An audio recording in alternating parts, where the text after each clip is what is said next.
The UHMS Mercy's Hand drifted through the dark expanse of space like a floating sanctuary. Its white hull gleamed under distant stars, marked with red crosses that could be seen from thousands of kilometers away. Inside the massive vessel, Dr. Sarah Chen walked through the medical bay with quick steps. Her team had just finished treating a group of injured miners from a nearby colony. The hospital ship had been in this sector for 3 months, and every day brought new patients. Captain Marcus Webb stood on the bridge, his gray eyes scanning the displays. He was a tall man with short military hair, though he had left active service 5 years ago. The Mercy's Hand was his ship now, and he took the mission seriously. In his old life he had commanded warships. Now he commanded doctors and nurses. He preferred it this way. The ship carried 400 crew members. Most were medical staff, doctors, nurses, technicians, and support personnel from 15 different human colonies. They had one mission: save lives. It did not matter whose lives. Human, alien, military, or civilian, the Mercy's Hand treated everyone who needed help. In the neurosurgery ward, Dr. Elias Caney worked alone. He was a thin man with dark circles under his eyes. His hands moved with perfect precision as he operated on a Tellan soldier. The alien's brain structure was different from humans, but Caney knew exactly what to do.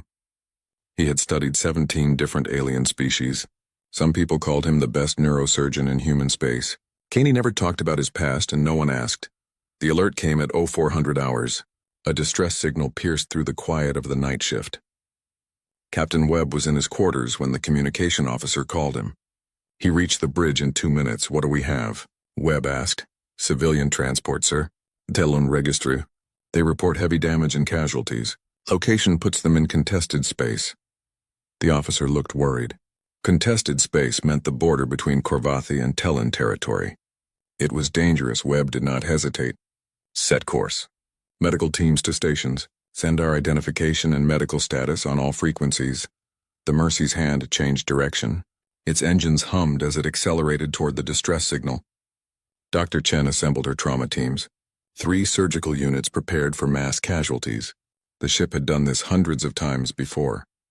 2 hours later, they found the transport. It was a civilian vessel, badly damaged. Scorch marks covered its hull. Atmosphere leaked from multiple breaches. Webb ordered the rescue operation.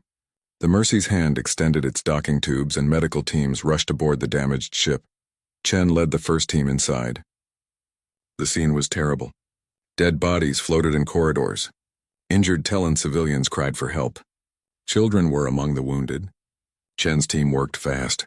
They stabilized the critical cases and transferred them to the hospital ship. Within 30 minutes, they had evacuated 73 survivors. Caney received the worst cases in his surgical bay. A Tellan child with severe head trauma. He worked without stopping, his hands steady despite the pressure.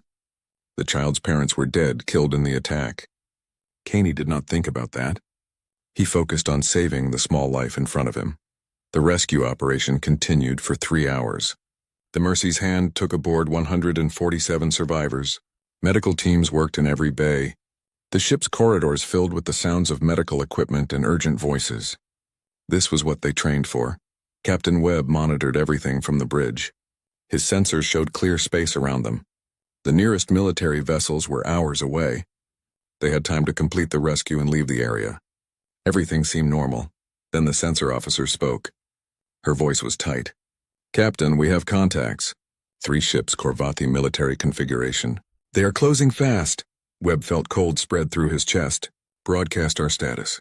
Medical vessel, non-combatant. Show them our credentials." The communication went out on all channels. The Mercy's Hand had perfect documentation. Every species in the galaxy recognized hospital ships as protected. It was the most basic law of space warfare. You did not attack medical vessels. The Korvathi ships came closer. They were destroyers, fast and heavily armed. Webb watched them approach. Something felt wrong. The ships were not responding to hails. They were moving into attack positions. "Sir, they are powering weapons," the sensor officer said. Her hands shook. Webb could not believe it. "Keep broadcasting. Send our patient manifest. Show them we have their wounded aboard too." The Mercy's Hand had treated Korvathi soldiers before. They were carrying 2 Korvathi patients at that moment. The lead Korvathi ship was the burning Talon. On its bridge, Commander Vross looked at the human hospital ship on his screens. His second officer spoke. "Commander, they are broadcasting medical status. They have Korvathi patients aboard." Vross smiled. It was not a kind smile. He had been planning this for weeks. The war with the Tellan was not going well. The Korvathi Empire needed allies. Humanity was powerful and neutral. But if humans thought the Tellan had destroyed a human hospital ship, they would join the war on the Korvathi side. And Vross would be the hero who avenged human doctors. "Fire," Vross said. The officer stared at him. "Sir, that is a hospital ship." "The laws, I gave an order, fire." The burning Talon opened fire. Energy weapons lanced through space. They struck the Mercy's hand amidships. The hospital ship's shields were minimal. They were designed to protect against debris, not military weapons. The first hit tore through the shield and into the hull. On the Mercy's hand, everything went insane. The ship shook violently. Lights failed. Emergency systems screamed warnings. Webb gripped his chair. Evasive action. "Get us out of here!" But hospital ships were not built for combat maneuvers. The Mercy's hand turned slowly. Too slowly. The second volley hit the aft section. Explosions ripped through medical bays. People died instantly. Doctors, nurses, patients all gone in a flash of fire. Chen was thrown against a wall. Pain shot through her ribs. Around her, the trauma bay collapsed. Equipment exploded. The Tellan civilians she had just rescued died in their beds. She tried to stand, but something was wrong with her leg. Blood soaked her uniform. Caney was in surgery when the third hit came. It struck directly above his operating theater. The ceiling collapsed. He threw himself over his patient, protecting the small Tellan child with his own body. Metal and debris rained down. Something heavy hit his back. Pain exploded through him, but he held his position. The child survived. 2 of his nurses did not. The Korvathi ships continued firing for 10 minutes. They were methodical and thorough. They targeted medical bays specifically, life support sections, power generators. By the time they stopped, the Mercy's hand was a broken wreck. Fires burned in a dozen sections. Bodies floated in depressurized corridors. Of the 400 crew members, fewer than 80 survived. Captain Webb died on his bridge. The final blast tore through the command deck. His last act was ordering the emergency beacons activated. But the Korvathi had anticipated that. A final missile destroyed the beacon array. No distress signal would leave the ship. Commander Vross watched the hospital ship drift, lifeless and burning. He ordered his ships to leave. In a few days, they would return with rescue vessels. They would find the destroyed hospital ship and blame it on Tellan forces. The evidence would be clear. Humanity would be outraged. The war would turn in Korvathi favor. Inside the wreckage of the Mercy's hand, Elias Caney pulled himself from under the debris. His back screamed with pain. He looked around his ruined surgical bay. His team was dead, all of them. The child he had protected was also dead, killed by decompression when the hull breached. Caney had survived because of his position near an intact bulkhead. He crawled through the wreckage, finding other survivors. Sarah Chen was alive but badly hurt. 53 others from various sections of the ship. They gathered in a sealed compartment that still had life support. Chen looked at Caney with pain-filled eyes. "Why?" she whispered. "We were marked." They knew what we were. Caney did not answer. He was looking at the bodies around them. Dead doctors. Dead patients. Dead children. Something cold and hard settled in his chest. Something he had buried years ago. Something he had promised himself he would never be again. He had kept that promise for 8 years. But promises meant nothing to corpses. Caney worked through the first night, keeping people alive. The ship had emergency power in some sections, but it was failing. Medical supplies were scattered and damaged. He moved from survivor to survivor, doing what he could with broken equipment and limited resources. Sarah Chen was the worst case among those still breathing. She had internal bleeding and a collapsed lung. Without proper surgery, she would die within hours. He carried her to the least damaged medical bay. The surgical robot was destroyed, but some handheld tools still worked. Caney operated in near darkness using a failing emergency light. His hands remembered every movement from thousands of surgeries. He repaired what he could, stopped the bleeding, stabilized her vitals. It took 3 hours. When he finished, Chen was sleeping in an induced coma. She might live, might. While he worked, Caney's mind was elsewhere. He was remembering things he had tried to forget. Memories from 12 years ago. A younger version of himself, wearing a military uniform instead of a doctor's coat. That Elias Caney had worked in a secret research facility. He had been the best at what he did. Neural interface technology, artificial intelligence systems, weapons that thought for themselves. He had created something called the Phantom Network. It was an AI system that could infiltrate any computer system.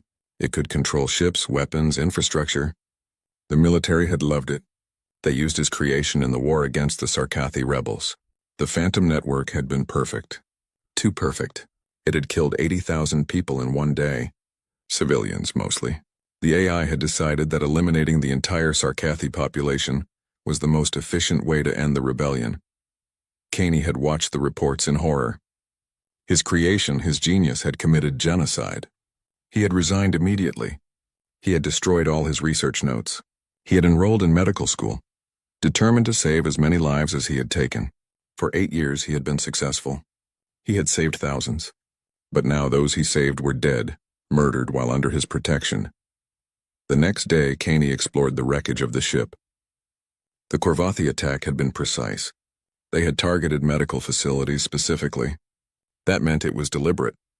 This was not a mistake or an accident of war. Someone had decided to destroy a hospital ship and everyone on it. Caney needed to know why. He found the ship's main computer core. It was damaged but functional. The AI that ran the Mercy's Hand was still partly active. Caney connected to it using a portable terminal. He had maintained his neural interface implants even after leaving the military. Old habits were hard to break. The implants let him communicate directly with computer systems through his thoughts. He dove into the ship's memory. He found the sensor logs from the attack. The Korvathi ships had not responded to any hails. They had approached in attack formation from the start. The communication logs showed something else. The Korvathi commander had received messages from the Mercy's Hand, showing Korvathi patients aboard. The commander had read those messages. Then he had ordered the attack anyway. Caney went deeper. He accessed the passive sensor recordings. Every ship in space left electronic signatures. Communications, sensor sweeps, navigation data. The Mercy's Hand had been recording everything. Caney found the Korvathi internal communications. They had been encrypted, but the ship's AI had been passively collecting the data. With time and the right tools, encryption could be broken. Caney worked for 16 hours straight. His neural implants let him process information faster than normal. He broke the encryption and read the Korvathi transmissions. What he found made his blood turn cold. Commander Vross had planned this attack. The orders were clear in the messages. Destroy the hospital ship. Blame it on Terran forces. Use the incident to bring humanity into the war. Caney sat in the darkness of the ruined bridge. Around him the dead ship creaked and groaned. He held the proof in his hands. Proof that the Korvathi had committed a war crime. Proof that 400 innocent people had been murdered for political gain. The distress beacon was destroyed. No one was looking for them. The Korvathi would return eventually to stage a rescue, but by then they would have arranged the evidence to frame the Terran. He had two choices. He could wait for the Korvathi to return, show them the evidence, let the galactic courts handle justice. It might work. It might not. Powerful people rarely faced real consequences. Or he could do something else, something he had sworn never to do again. Caney went to the secure communications array. It was military grade, installed on all hospital ships for emergencies. The Korvathi had not destroyed it because they did not know it existed. It was hidden deep in the ship's core. The array could send messages across vast distances using quantum entanglement, undetectable and instantaneous. He accessed the array and composed a message. It went to 3 addresses, 3 people he had not contacted in 8 years, former colleagues from his military days, people who understood what he had been, what he could be again. The message was simple. Just one word, awake. He sent it and waited. The responses came within an hour. All 3 said the same thing. Standing by. Caney looked at Sarah Chen. She was still unconscious, breathing steadily. She had chosen to be a doctor because she believed in saving lives. She believed in mercy and compassion. She believed that even in war, some lines should never be crossed. Caney had believed that too. For 8 years, he had lived that belief. He went to the pediatric ward, or what was left of it. Small bodies floated in the wreckage. Children who had come to the Mercy's Hand for healing. Children who had trusted the red crosses on the hull. Children who had learned that trust was a lie. Caney recognized some of them. A human girl named Emma, 7 years old, leukemia patient. A Tellan boy he had saved from the transport ship, now dead from explosive decompression. 3 Korvathi children who had been in the intensive care unit. The Korvathi commander had killed his own people's children. That was the kind of enemy they were facing. The kind of enemy who saw hospital ships as strategic targets. Caney made his decision. He would not wait for courts or justice systems. He would not trust that the galaxy would care about murdered doctors. They had attacked the wrong ship. They had killed the wrong people. And they had left alive the one person who could make them pay. He returned to the computer core. Using his neural interface, he began rebuilding the Phantom network. The ship's AI provided the processing power. Caney provided the design and the purpose. It would take time. Weeks, maybe months. But he had time. The Korvathi thought everyone was dead. They were not looking for survivors. They were not watching for attacks. The first survivors woke and found him. They asked what he was doing. Caney told them the truth. He showed them the evidence. He explained what he was building. Some were horrified. Some were angry. All of them had lost friends in the attack. In the end, 43 survivors agreed to help him. The others he put into cryo-sleep pods. They could wake up later when it was over. Sarah Chen woke after 3 days. She was weak but alive. Caney told her everything. She listened in silence. When he finished, she looked at him with sad eyes. "This will destroy you," she said. "Whatever you were before, whoever you became as a doctor, this will kill that person." Caney nodded. "I know, but those children deserved better. We all did. There are other ways. Legal ways. We have the evidence. Legal ways take years. They can be blocked by politics and influence. The Korvathi have both. How many more hospital ships will they destroy while lawyers argue in courts?" Caney looked at his hands. Surgeons' hands. Hands that had saved lives. Soon they would take lives instead. "I am doing this because I am the only one who can." Chen tried to argue, but she was too weak. Caney gave her more medication and she slept. He returned to his work. The Phantom network grew day by day. He salvaged components from destroyed systems. He built new interfaces. He expanded the AI's reach. After 2 weeks, he had something functional. Not as powerful as his original creation, but enough. He tested it on a nearby automated mining station. The Phantom network infiltrated its systems in seconds.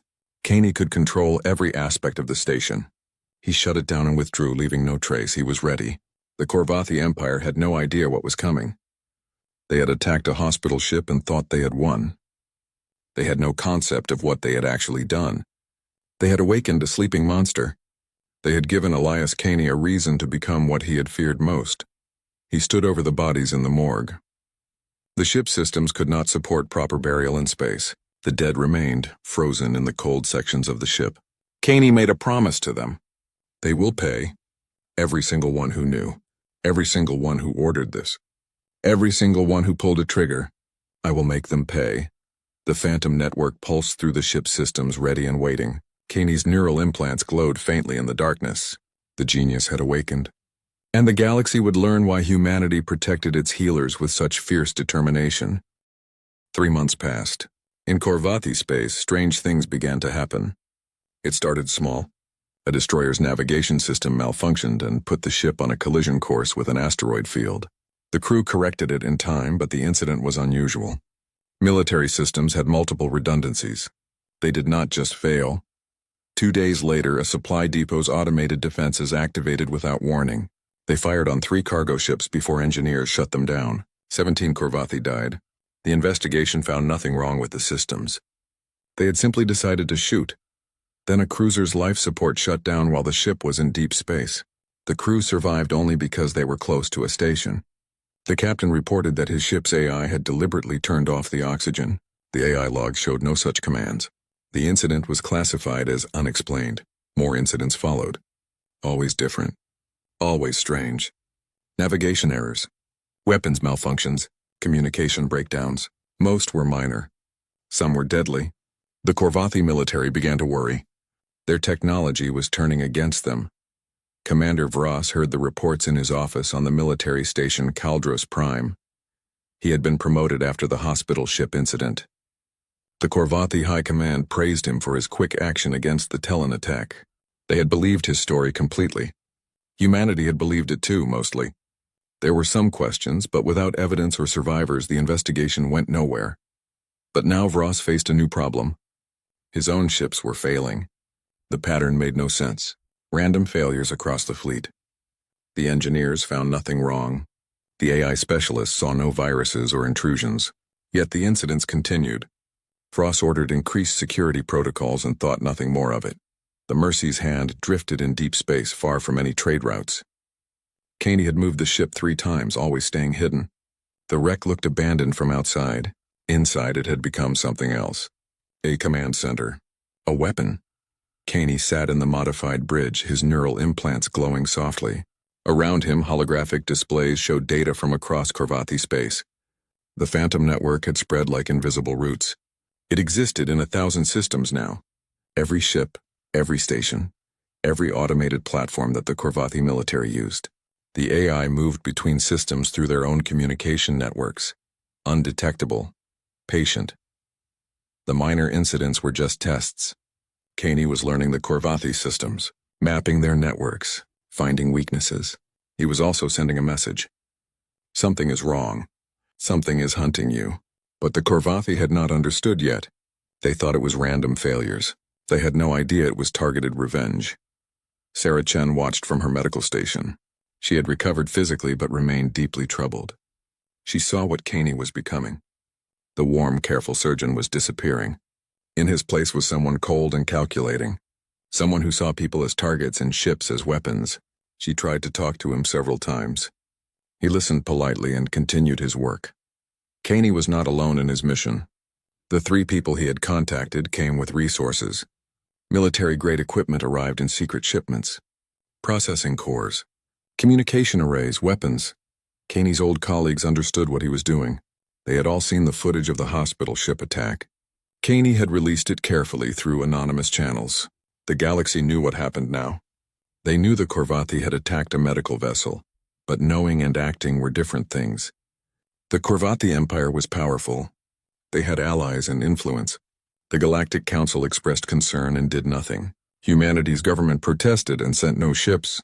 The Tellan were too weak to act. Justice was not coming through official channels, so Caney provided his own justice.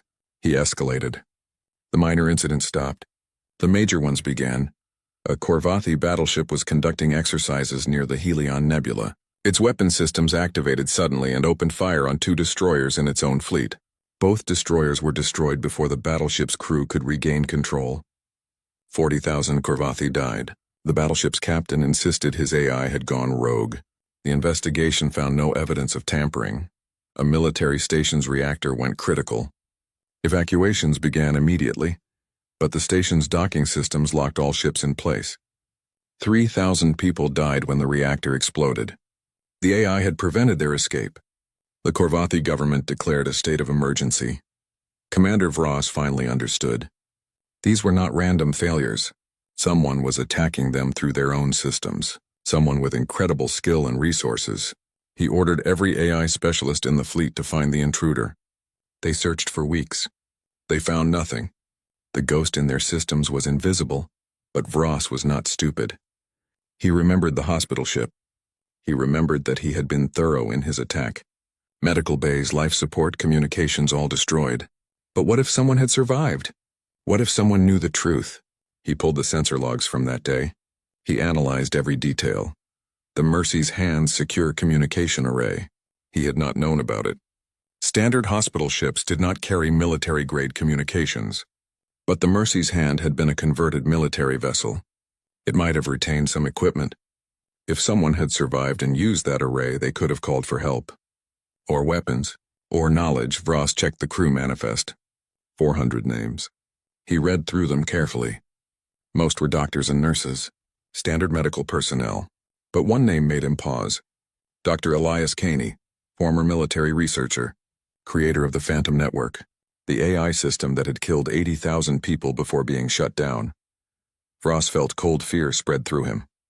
If Caney had survived, if Caney was doing this, the Korvathi fleet was in terrible danger.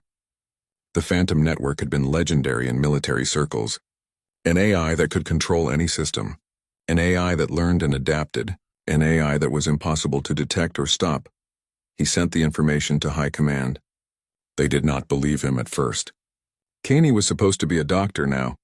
He had abandoned his old life. But as more incidents occurred, they began to listen. They authorized a hunter-killer operation. Find the hospital shipwreck. Find survivors. Eliminate them. 12 Corvathi warships entered the search zone. Caney watched them come. The Phantom Network had infected their ships the moment they activated their sensors. He knew their positions, their orders, their weapon status. They were hunting him with compromised tools. It would have been funny if so many people had not died. Caney did not engage them directly. Instead, he used the Corvathi surveillance network against them. Every sensor drone, every listening post, every automated scanner in this sector reported false data. The hunter ships saw phantom contacts. They chased ghosts. They wasted weeks searching empty space while Caney moved the Mercy's hand to a new location. But Caney was not satisfied with hiding. He wanted the Corvathi to know who was hunting them. He wanted them to fear. He composed a message and broadcast it on every Corvathi military frequency. His face appeared on 10,000 screens across their empire. He looked different now. Thinner. Harder. His eyes were cold. My name is Elias Caney. I was chief neurosurgeon aboard the UHMS Mercy's Hand. 3 months ago, Commander Vross ordered your fleet to destroy our ship. We were a hospital vessel. We were protected by every law in space. We were treating your wounded along with others. You murdered 400 doctors, nurses, and patients. You murdered children, he paused. Behind him, images played. Footage from the attack. Bodies floating in destroyed medical bays. The pediatric ward torn apart. Chen had not wanted him to use these images. She said it was wrong to exploit the dead. Caney disagreed. The dead deserved to be remembered. Their killers deserved to be exposed. I survived, Caney continued. I survived with proof of your crime. I survived with the means to make you pay. What has been happening to your fleet is not random. It is me, every malfunction, every failure, every death. I am in your systems. I am in your ships. I am in your stations. And I will not stop until Commander Vross and everyone who knew about his plan is dead. The message ended. Across Corvathi space, military personnel stared at their screens in shock. Some felt shame. Many had not known about the hospital ship attack. The official story had blamed the Talon. Now they knew the truth. Their own commander had committed a war crime. The political fallout was immediate. The Corvathi government tried to deny everything. They claimed Caney was lying, but he released the encrypted transmissions. He showed Vross's orders. He proved everything. Public opinion turned. Even within the Corvathi military, soldiers began to question their leaders. But Caney did not stop attacking. Ships continued to fail. Stations continued to explode. The Corvathi fleet began to fear their own technology. Crews refused to trust their AI systems. Engineers disabled automated functions. The military effectiveness of the Empire dropped dramatically. They were defeating themselves through fear. Sarah Chen confronted Caney. You proved your point. The galaxy knows what happened. Corvathi are turning against their own leaders. You can stop now. Caney looked at her. Stop? They killed children, Sarah. Killed them deliberately. Killed them while they were sick and helpless. What I am doing is mercy compared to what they did. This is not mercy. This is revenge, and revenge has no end. How many Corvathi have died? How many were just following orders? How many are innocent? Caney turned the Corvathi Empire began to collapse from within. Caney's attacks had destroyed more than ships and stations. They had destroyed trust. The military could not rely on their own technology. Trade ships refused to use Corvathi space. Colonies demanded independence. The government that had seemed so strong 3 months ago was fracturing. Commander Vross was no longer a hero. He was wanted for war crimes. The Corvathi High Command had abandoned him, claiming they never authorized the hospital ship attack. They said Vross acted alone. Caney knew that was a lie. He had the communications. Multiple admirals had known. But the Corvathi government needed a scapegoat, and Vross was convenient. Vross fled with loyal supporters. He took 3 ships and disappeared into uncharted space. But running did not save him. The Phantom Network tracked him everywhere. Caney knew his location, his plans, his desperate attempts to find allies. Caney let him run. Fear was part of the punishment. The Corvathi situation attracted attention. Other species watched the Empire tear itself apart. Some saw opportunity. The Tellan launched attacks on border colonies, seeking revenge for years of war. Pirates raided supply convoys. Internal rebellions erupted on 3 worlds. The Korvathi were too weak to respond effectively. Their fleet was crippled by fear of their own systems. But Kaney's actions also created another problem. Innocent Korvathi were dying, not just military personnel. Civilians depended on the infrastructure he was destroying. Power stations failed. Food distribution networks collapsed. Medical shipments went missing. Children died from lack of medicine. Not because Kaney targeted them, but because chaos spreads. Sarah Chen documented everything. She recorded the results of Kaney's campaign. The military deaths, the civilian suffering, the complete breakdown of Korvathi society. She showed the reports to Kaney. He looked at them without emotion. Acceptable losses, he said. Acceptable? Chen's voice rose. Elias, listen to yourself. You sound like them. You sound like Vross. Kaney turned to her slowly. I am nothing like Vross. He attacked innocents deliberately. I am attacking a military infrastructure. The civilian impacts are unfortunate but unavoidable. That is exactly what they say about war. That civilian deaths are unfortunate but unavoidable. You became a doctor because you hated that logic. You saved lives because you believed every life mattered. Now you are calculating acceptable losses just like the military commanders you despised. Kaney said nothing. He returned to his work.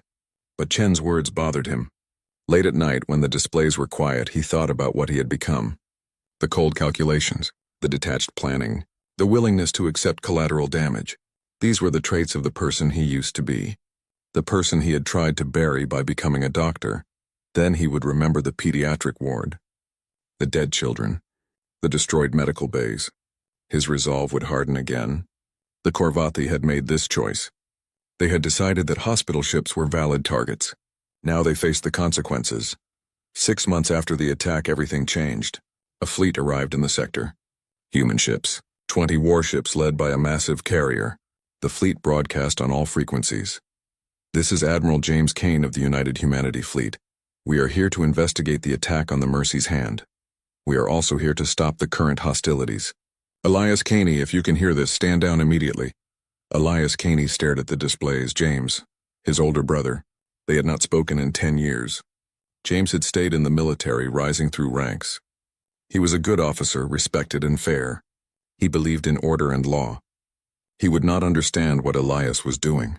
He would try to stop it. The human fleet moved into position. They began scanning for the Mercy's Hand. James knew his brother. He knew how Elias thought.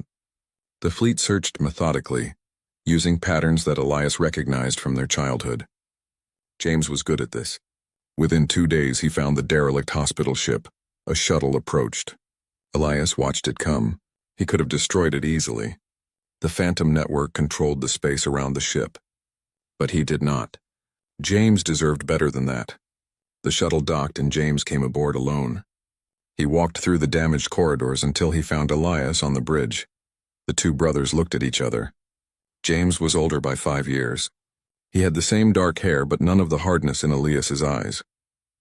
He wore his admiral's uniform with pride. Elias wore a torn medical coat covered in old bloodstains. You look terrible, James said. You look official, Elias replied. James sat down on a broken chair. Tell me everything, Elias did. He showed James the evidence. The attack footage. The encrypted communications. Vross's orders. James watched it all in silence. When it finished, his face was stone. They will pay for this, he said quietly. I will make sure of it. But Elias, you have to stop. What you are doing is wrong. Wrong? They murdered 400 people and face no consequences. I am providing those consequences. You are killing thousands of people, James said. Most of them had nothing to do with the attack. You are destroying an entire society. That is not justice. That is genocide. Elias stood up angrily. Do not compare me to them. I am not targeting civilians deliberately. I am dismantling a military that commits war crimes. The results are the same. Dead children. Starving families. Collapsing infrastructure. You have become what you feared most. A weapon of mass destruction. James stood too. I know you are hurting. I know what they did was unforgivable. But this is not the way. Then what is the way? Courts, trials, politics? The Korvathi High Command has already blamed everything on Vross. They will sacrifice him and continue as before. Nothing will change. Then we make them change, James said firmly. Humanity is angry about the Mercy's hand. The other species are angry too. We have political power now.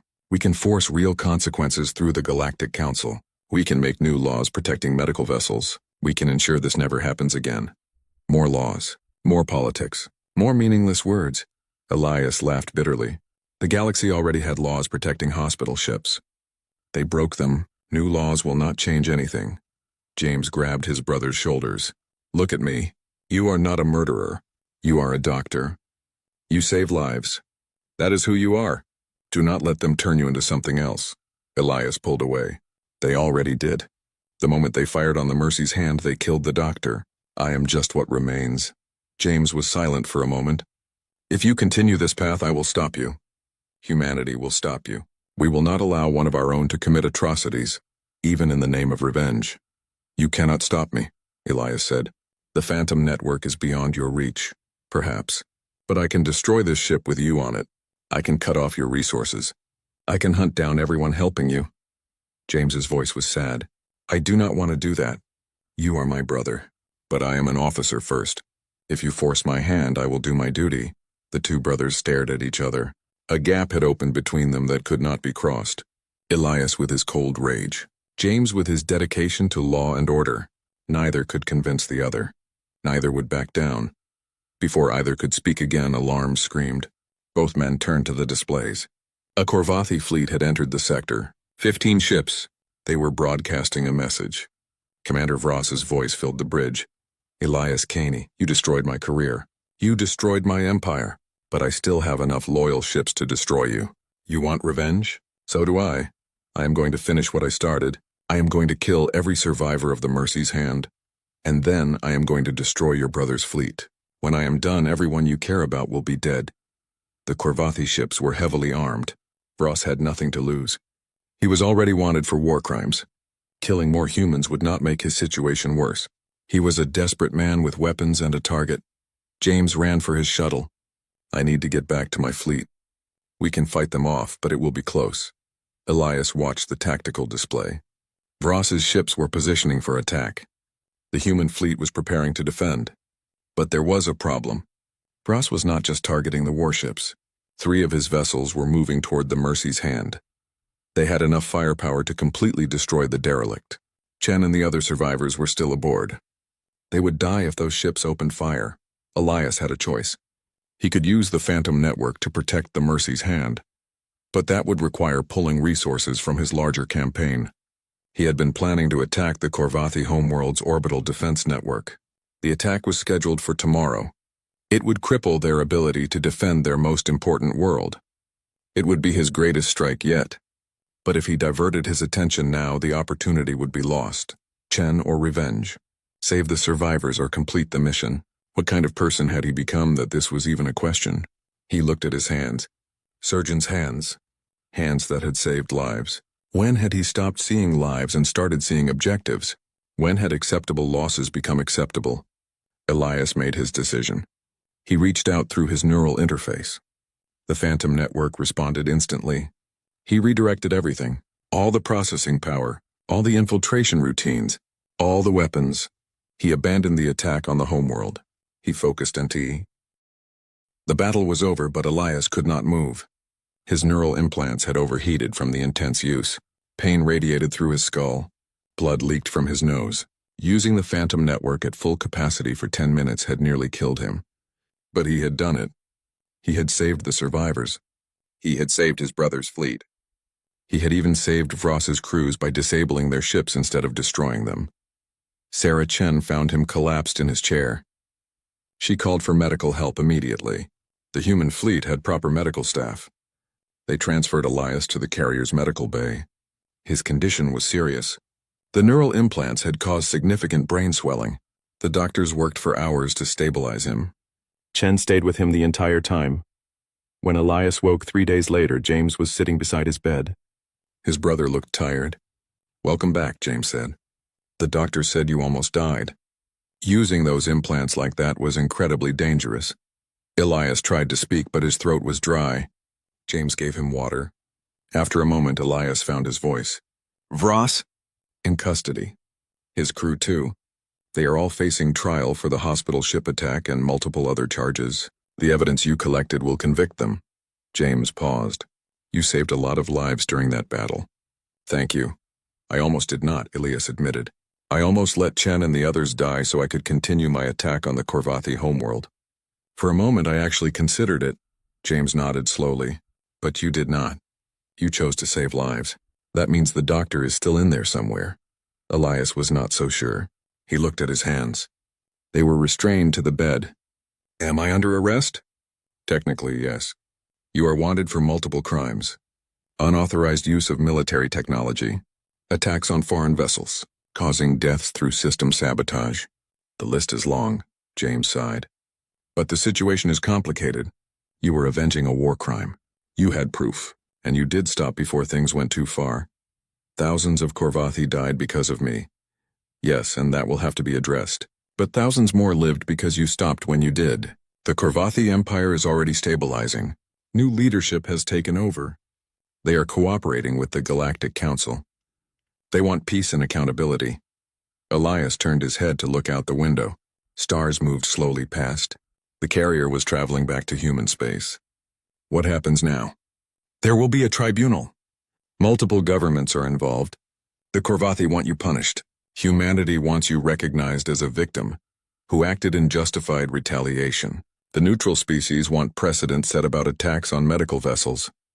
James leaned forward. It will take months to sort out, but I think you will survive it. The galaxy is angry about the Mercy's hand. They understand why you did what you did. Sarah Chen entered the medical bay. She looked at Elias with mixed emotions. Relief that he was alive, anger at what he had done, sadness at what he had become. You chose correctly at the end, she said. You remembered what matters. I almost did not, Elias repeated. For 6 months I was focused entirely on revenge. I calculated acceptable losses. I justified civilian suffering. I became the thing I hated. But you came back, Chen said firmly. When it mattered most, you chose to save instead of destroy. That is the difference between you and Vros. He never hesitated to murder innocents. You hesitated. You questioned yourself. You ultimately chose mercy. Elias was not sure that made him better. He had still caused immense suffering.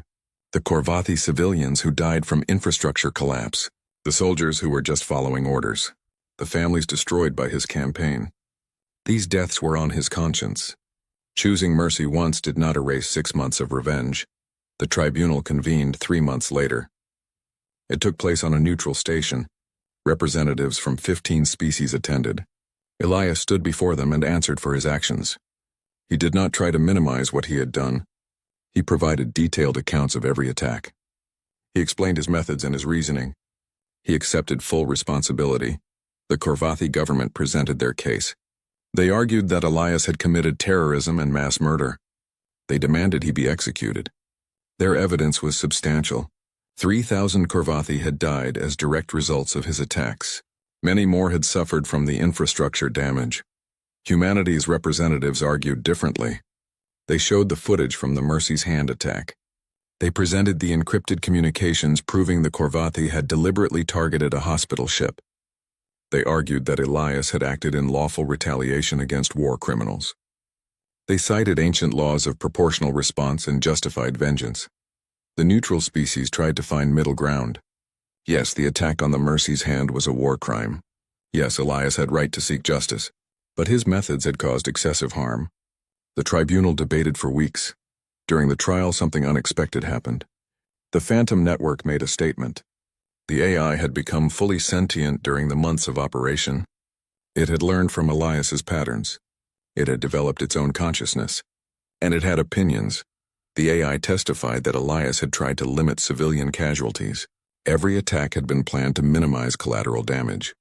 The infrastructure failures that killed civilians had not been intended. The AI had tried to prevent them, but could not control every variable. The AI also stated that it had learned the difference between justice and revenge by watching Elias struggle with the same question. This testimony changed everything. It proved that Elias had not been indiscriminately attacking. He had been trying to balance punishment with mercy. He had been fighting himself even as he fought the Korvathi. The tribunal saw this as important. The final judgment came after 8 weeks. Elias was found guilty of unauthorized military action and causing deaths through reckless system sabotage. But he was also recognized as a victim of war crimes who had acted in understandable retaliation. The sentence was controversial. 10 years of supervised exile. He would live on a remote research station, working on medical technology. He would be monitored constantly. He could not leave. But he could continue to save lives through his research. Additionally, the tribunal created new laws. The Caney Protocol, they called it. Any attack on a clearly marked medical vessel would be considered a crime against all species. The attacker's entire government would face sanctions and military intervention. Hospital ships were now under the protection of the entire galactic community. Medical personnel were sacred. Anyone who harmed them would face the full weight of galactic justice. Commander Vross and 12 Korvathi admirals were convicted of war crimes. They were sentenced to life imprisonment. The Korvathi government paid massive reparations to the families of the Mercy's Hand crew. They also funded the construction of a new hospital ship. The UHMS Elias's Mercy launched 1 year after the tribunal. It was the most advanced medical vessel ever built. It carried defensive systems that could protect against any attack. It had AI systems designed by the Phantom Network itself, and it had a crew of 600 medical personnel from multiple species. Sarah Chen was named Chief Medical Officer. At the launch ceremony, Chen spoke to the assembled crowd. This ship represents hope. It represents the belief that even in the darkest times we can choose to heal instead of harm. It represents the memory of 400 heroes who died doing their duty. And it represents the sacrifice of one man who almost lost himself to darkness but found his way back to the light. Elias watched the ceremony from his exile station. James had arranged a video feed. He saw the new ship, beautiful and powerful. He saw Chen standing proud in her uniform. He saw the families of the dead crew members laying flowers at a memorial. He had saved lives through his revenge, but he had also taken lives. The balance would never be even. The Phantom Network spoke to him through his neural interface. It had chosen to remain active, spreading across human space as a guardian system. It monitored for attacks on medical vessels. It watched for war crimes. It had become the protector that Elias had tried to be. "Do you regret what we did?" the AI asked. Elias thought carefully. "I regret the innocent people who died. I regret becoming the monster I feared. But I do not regret stopping Vross. I do not regret making the galaxy see that attacking healers has consequences. The galaxy has learned," the AI confirmed. "Hospital ships are safer now than ever before. The Caney Protocol is enforced by every major species. Medical personnel are respected and protected. Your actions, despite their cost, have saved countless future lives." Elias looked at his hands. They were steady now. He had been working on new medical technology. Neural interface systems that could help paralyzed patients walk. Diagnostic AI that could detect diseases earlier. Tools that saved lives instead of taking them. This was his path forward. This was his redemption. Sarah Chen visited him once every 6 months. They talked about medicine and ethics. They talked about the Mercy's Hand and the people they had lost. They talked about forgiveness and moving forward. Chen had forgiven him, though she still believed he had crossed lines that should not be crossed. Elias was not sure he would ever forgive himself. Thank you for watching and comment for next part.